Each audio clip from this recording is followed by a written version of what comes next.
Okay, lesson 2-1, first one of the second unit here. Introducing the greatest common factor. We also call that, you'll see a lot of times, just GCF. So if you see the initials GCF, it stands for greatest common factor. Okay, everybody write that at the top there.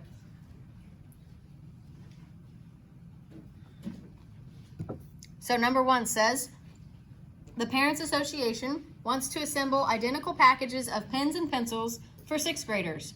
They have a supply of 40 pens and 60 pencils. They want to make as many packages as possible using all of the pens and pencils. How many packages can they make, and how many pens and pencils will be in each package? So if we have 40 pens and 60 pencils, how many possible packages can we make? How are we going to figure that out? Elena or Evelyn? Well, since they're pens and pencils, would you consider them the same thing, or would they be different? They're two different, yep. But we're trying to make packages with pens and pencils for the students. So would you multiply them and then divide by 2? There's packages. Not quite. Hayden? You would add 40 plus 60, and then you would divide them by however it gets even, and then that's how many packages you would have. And then you'd have to figure out how many packages. What do you mean by divide by how many gets even? What do you mean by that? Like 40 times 60. 40 plus 60 would be 100, so then you could do 100 divided by like 2 or something, that would be 50 packages. Okay, but if we did 50 packages, we only have 40 pens. Are we going to have a pen for each package then? No. We need to be thinking in factors. What can we multiply? What are the factors that we can multiply to get to 40? What are the factors we can multiply to get to 60? And what can they share? What's the biggest factor that they share? Carter? 5. They both use 5, yeah. We would think 5 times 8 would give me 40, and 5 times 12 would give me 60. Is there a bigger one, Emma? 10. 10. 4 times 10 and 6 times 10. Hayden? 20. 20. 20 times what would give me 40? 2. 2. 20 times what would give me 60, Emma? 3. So that's my biggest factor that they both share. So that's how many packages that I could make. I could make 20 packages and not have any leftover pens or pencils. So if I have 40 pens and I have 60 pencils, and I know I can make 20 packages, how many pens would be in each package and how many pencils would be in each package? How many pens would it be? If I have 40 pens and 20 packages, how many would go in each of those packages? What do I need to be thinking of doing there? Izzy, what am I going to do? Division, yeah. I'm starting with the big number of 40, and I know I have 20 packages, so I need to be thinking of what if I divide 40 into those 20 packages? How many would be in each one, Jagger? How many pens? 5. 40 divided into 20? How many times can 20 go with 40? 2. So there would be 2 pens in each package. If I drew out all my 20 packages here,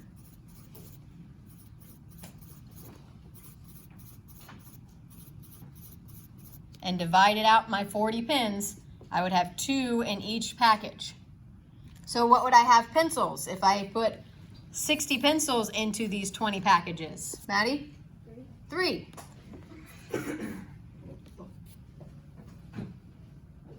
So that means that my greatest common factor for 20 or for 40 and 60 is 20. We thought of all the factors and we found the biggest one that they both share. That's that common word. They have it in common. That means they both have it. They share it. So now we're going to go down here and look at number 2. The notation for greatest common factor, GCF, is written with parentheses. So it kind of looks like an ordered pair, but we put the GCF in front of it. So we know that it's referring to greatest common factor. Greatest common factor of 12 and 15 is written like this, GCF 12 and 15. And the answer is 3. What is the biggest factor that they both have? They both share a factor of 3. So now if we look at letter A, we have 30 and 75. So let's think for a second. Think of your factors for 30. What could we list out as my factors of 30? I'm going to list them up here. Somebody tell me where to start. Hayden? 1 and 30. Then what? What about 2? Maddie? 2 and 15. What would be my next set of factors to get to 30? Ava? 3 and 10. What else can I multiply together to get 30? Izzy? 5 and 6. And now, since 5 and 6 are right next to each other, that means I've met in the middle, and there's my list of factors for 30. Now, I need to think about my list of factors for 30 and think about which of those can I use to get to 75. Can I do, we know we could do 1 times something, but can I do 2 times something? Could I do 3 times something? And go up until you find the biggest one that would go with 75. Izzy? 5. What would I multiply 5 times to get 75? Hayden?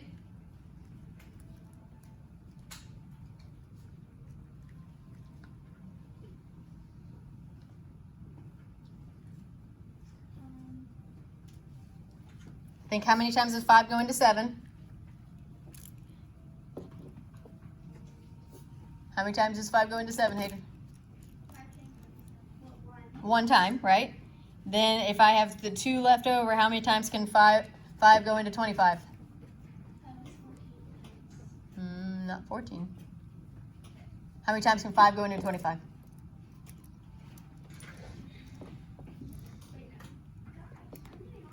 It's okay. Elena? 15. 5 can go into 25 5 times. So that means 5 times 15 gets me 75. So is 5 my greatest factor that they share then? Look at that list of those factors for 30. What would the biggest one be that they could share, Emma?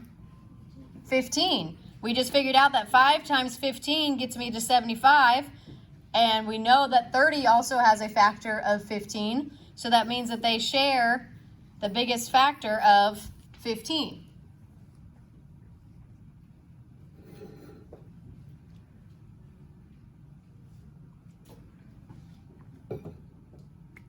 What about letter B? What is the greatest common factor between 100 and 225?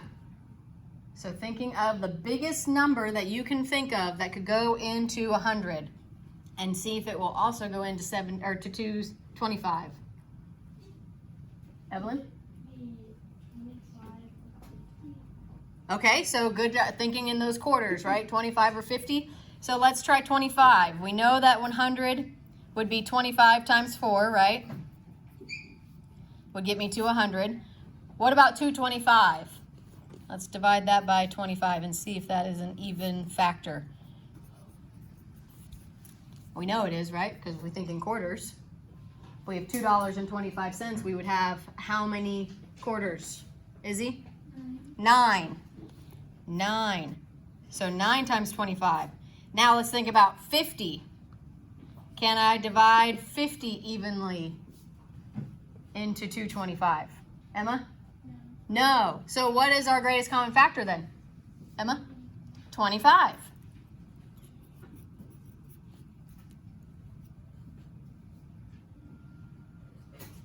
Letter C, we have 25 and 40. So thinking of your factors for 25, what can you multiply together to get 25? And what are your factors for 40?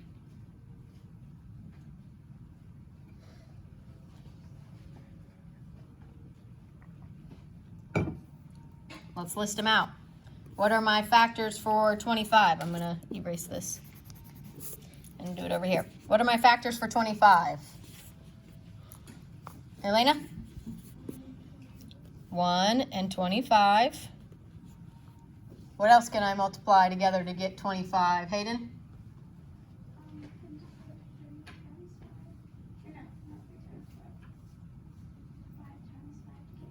5 times 5 to get 25.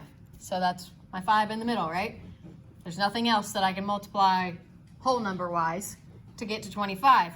Now let's do 40. We know 1 and 40 right off the bat. What else can I multiply together to get 40, Ivan? 20. Got me following along. 40. We're looking for the factors of 40. 65. Nope, remember factors, those are the things that we multiply together to get the answer to 40. Like 1 times 40. So what else could I multiply?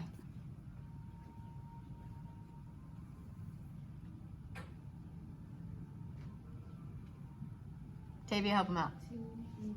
2 and 20. What else could I do, Evelyn? 4 and 10. Or, are we going small? Yeah. Yeah, because like we would think next is 3. Can I do anything times 3 to get to 40? Nope, so you're right. So then we'd be at 4 and 10.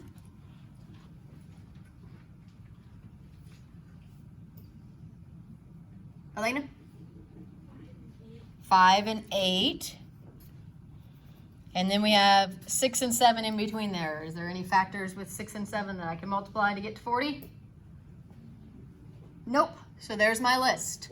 So what is the greatest factor that they share in that list? Maddie? Is it 5? It is 5. We know 25 only has 1, 5, and 25. And 40 doesn't have 25. It has a 1 and it has a 5. So out of those, my greatest one is 5.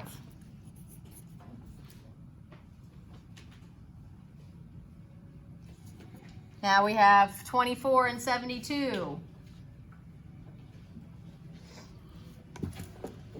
John, help me list the factors for 24. 1, And? 24, 2, 2 and? 12, Good.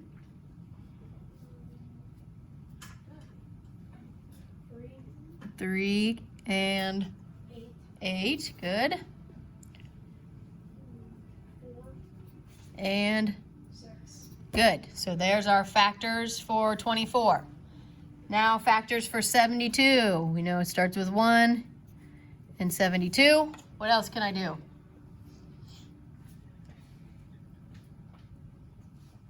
Is 72 divisible by 2? Yeah, because it ends with a 2, right? Ends with an even number. So we know that we can do 2 and something. Maddie, what would it be? 36. Good. 2 and 36. What else can we multiply together to get 72? Does anybody remember our divisibility rule for 3? What do I have to do with these 2 digits of 72 to see if it's divisible by 3? Izzy, you remember? I could just divide it and see, right? What's my rule though? Hayden? It's not divided by 3 because 2 is an even number and 3 is an odd number and you can't get it. Not necessarily. What about 3 times 4? What's that end with? That ends with a 2, right? Ava?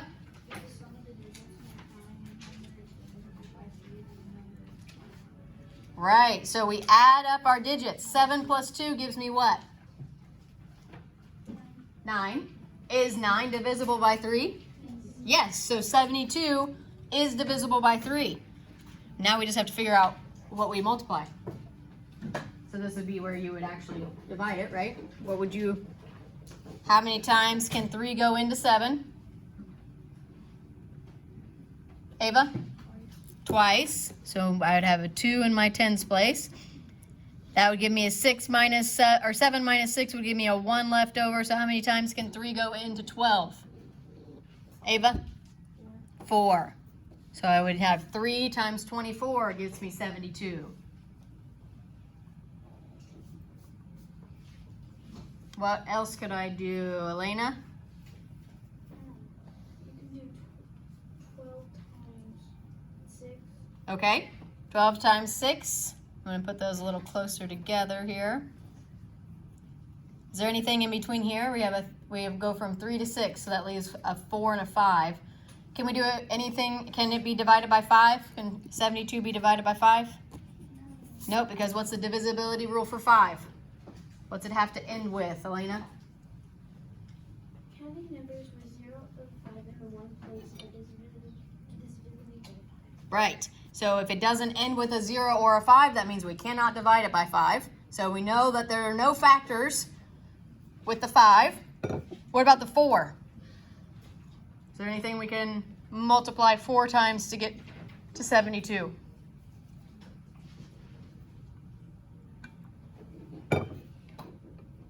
Izzy? Let's see. 72 divided by 4. How many times can 4 go into 7, everyone? Once. Subtract. Have a 3. Bring down my 2. Can 4 go into 32? How many times? Emma? 8. What's that give me? Well, what's 8 times 4 give me, I mean? 32. Is it divisible then? Yes, it is. So we have our factors of 4 and 18 getting us to 72. I'm going to scoot my 12 over a little bit. So we have 4 and 18, 6 and 12. After 6, we would have 7. Can 7 go into 72 evenly? Nope, right? It would have to end with, all right, we know 7 times 10 gives us 70, so then that means it's not going to be even. Then we would have 8. Can 8 go into 72? Hayden? What is it? 9. So we would have 8 and 9. I'm going to scoot my 6 over a little bit here so I can squeeze it in there. 8 and 9. And we know 8 and 9 are right next to each other, right? So we can't even, we're done.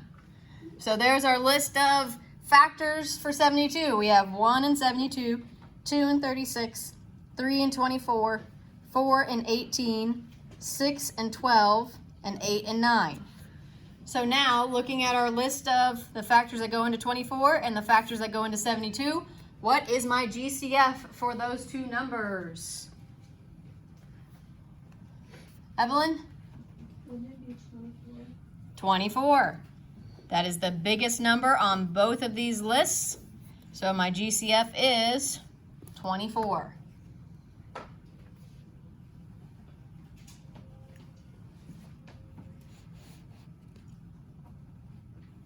Letter E, we have GCF of 13 and 19. What are the factors that I can use to get to 13?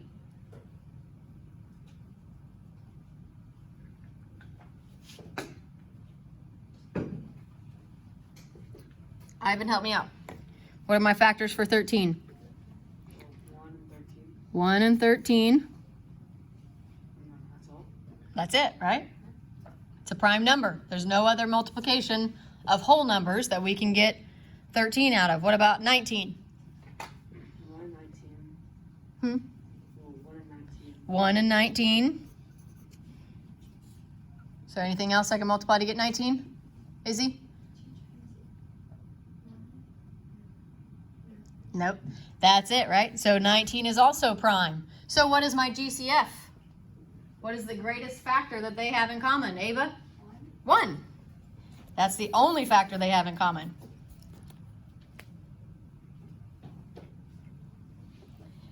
I want you to draw a line from letter E. Draw an arrow up here.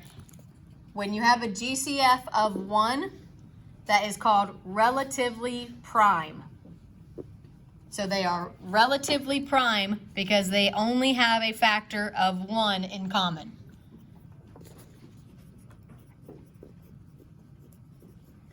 Relatively prime.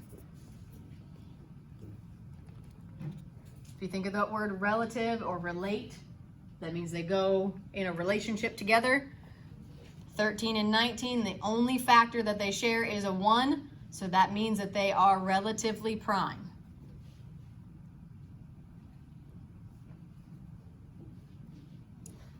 Let's look at letter F. We have GCF for 25 and 42. Well, we already did our factors for 25 up here, right? So we know our factors for 25 are just 1, 5, and 25. What about our factors for 42? We have 1 and 42. What else can I multiply together to get 42? Is it divisible by 2? Yes, because it ends with an even number. So what would 2 times what would give me 42? Ivan? 21, yep.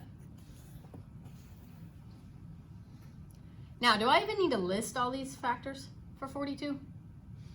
If I already know my factors for 25, do I need to go through and list every single factor for 42? Not necessarily. Look at my factors for 25. I have a 1, I have a 5, and I have a 25. Can 42 be divided by 5? No, because it has an even number, right? And to be divisible by 5, it has to end with a 0 or 5. Can 42 be divided by 25? No, because if you're thinking quarters, right? We'd have 1 quarter is 25 cents, 2 quarters would be up to 50. So then I'd be over. So what does that tell me my GCF is going to be then?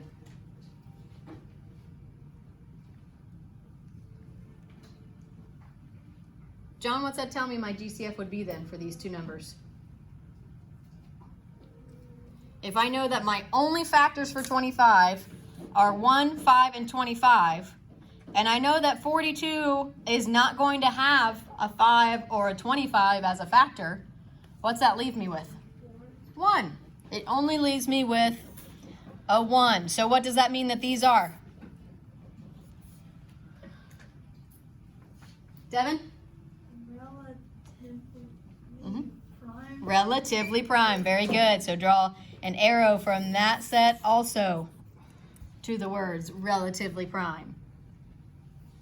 If their greatest common factor is only 1, then they are relatively prime.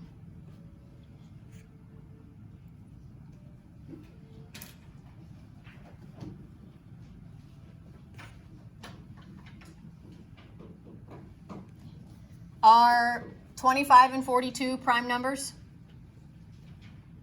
No, right? Prime number means it's only 1 in itself, but 25 has also 5, and we know 42 has at least 2 and 21 as factors. So these are not prime numbers, but when you compare them, that's why we call it relatively prime, because it's about the comparing of the two. The numbers given don't necessarily have to be prime in order for them to be relatively prime. Okay? If they are prime, for sure, then they're going to be relatively prime, because that means that they only have 1 in their self. So the only factor that they are going to have is 1. But it doesn't necessarily have to be 2 prime numbers to be relatively prime, as example here. Okay? So on number 3, explain how problems 2E through F, so these two, are different than A through D. What was different about them?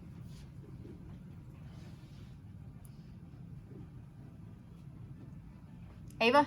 B and F are relatively prime, and A through D aren't. Right, and what does relatively prime mean? Let's put that in there too.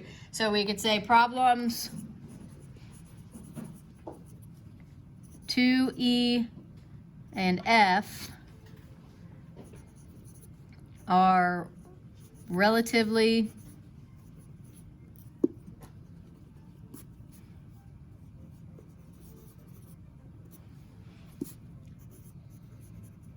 prime because what makes them relatively prime?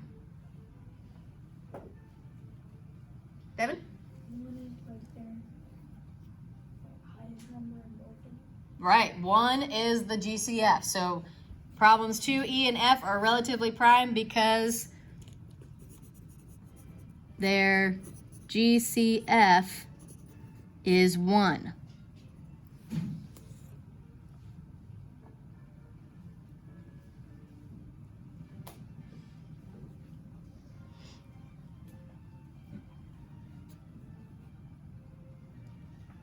And then 3B, write another pair of numbers whose greatest common factor is 1. So think for a second. Think of another set of numbers that we could write that would only have a factor of 1 in common.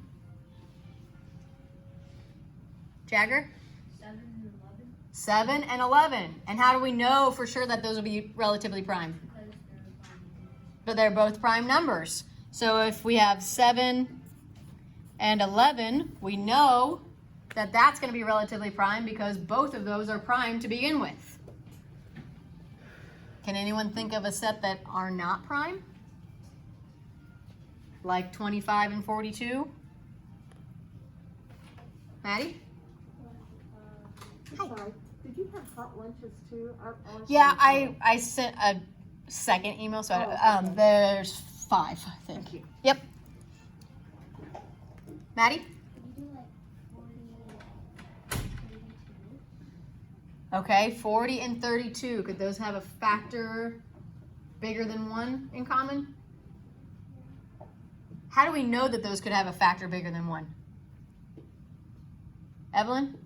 4 times 8 is 32 and 4 times 10 is 40, so they have a factor. Think of that ending number. Yeah. Think of that ending number. If one has a 0 and one has a 2, They could both be even. they're both even, so we know right away they could both be divided by 2, right? So that means that they're not going to only be 1. What else could we try? Hayden? Could you try 4 and 5? That's what I see. 4 and 5? Mm-hmm. Times 2. Yep, 4 and 5 would work. 4 is not a prime number, right? We have a 2 also as a factor, but 5 is a prime number, so it does not have a 2. So that means that the greatest common factor would be 1. Any other ideas, Jagger? 12 and 60. 12 and 60. One ends with a 2, one ends with a 0. What could you change? Change one of those to make it where they wouldn't. Instead of saying 12 and 60, what could you say? So remember, when we're thinking of factors, we're thinking of divisibility, right? We're thinking of what can go into those. So what could we change? Instead of saying 12 and 60, we could change it to what? Emma?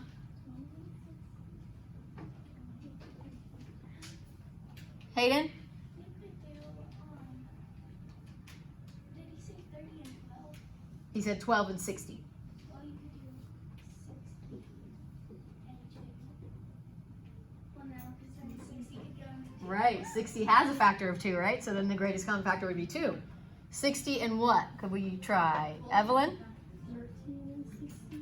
13. Can 13 be divided by anything that 60 can also be divided by? Besides 1?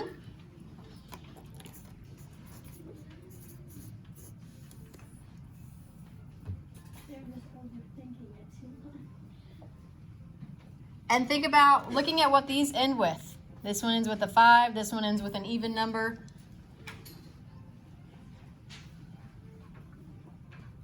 Emma?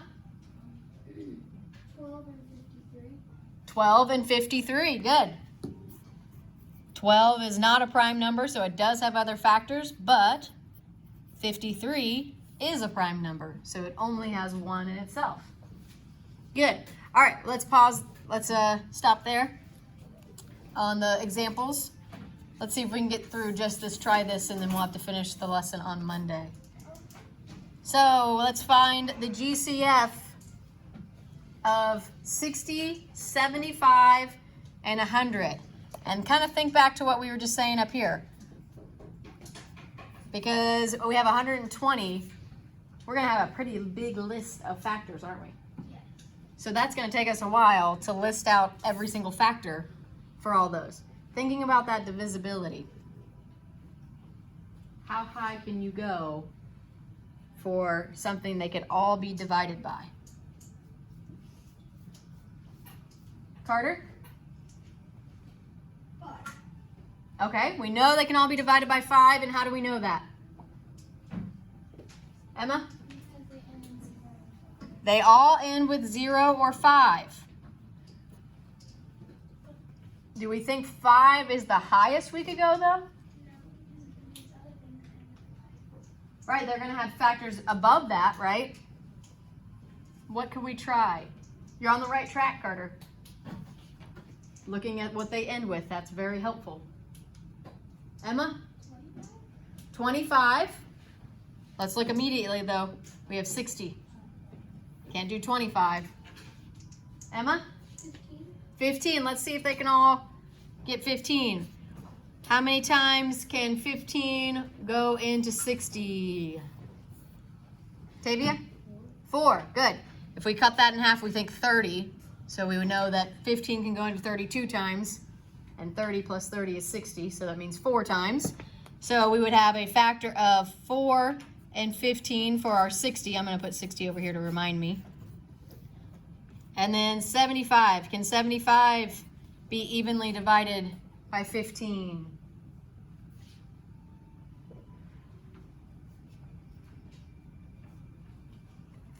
Maddie? 15 times 5. Yes, if we think that 60 is 15 times 4, we need another set of 15 to get to 75. So it'd be 5 times 15. And what about 120? Is there anything times 15 that we can get to 120? This is going to take some trial and error, right? Well, actually, let's look at this. 60 to 120. What happens there? It's doubled, right? So if this, to get 60 is 15 times 4, what would it be to get 120? 15 times, Evelyn? 8. Good. We would double this factor to get double our answer. So what is our GCF then? Emma? 15. They all have 15. So our GCF is 15. So you're thinking factors, but you're also thinking backwards with divisibility. How do I get those factors? I can divide this number by a certain number. Can I also divide this number by a certain number? Okay? So we will be doing that. There's a trick that we're going to learn on Monday that breaks it down. If you flip your page to page 54, see this very confusing looking grid here. We're gonna work on this on Monday. It's confusing looking when you first start it, but it's so much easier than listing out every single factor for every single number, and it works with divisibility. So we'll be working with that on Monday, okay? So no math homework for today.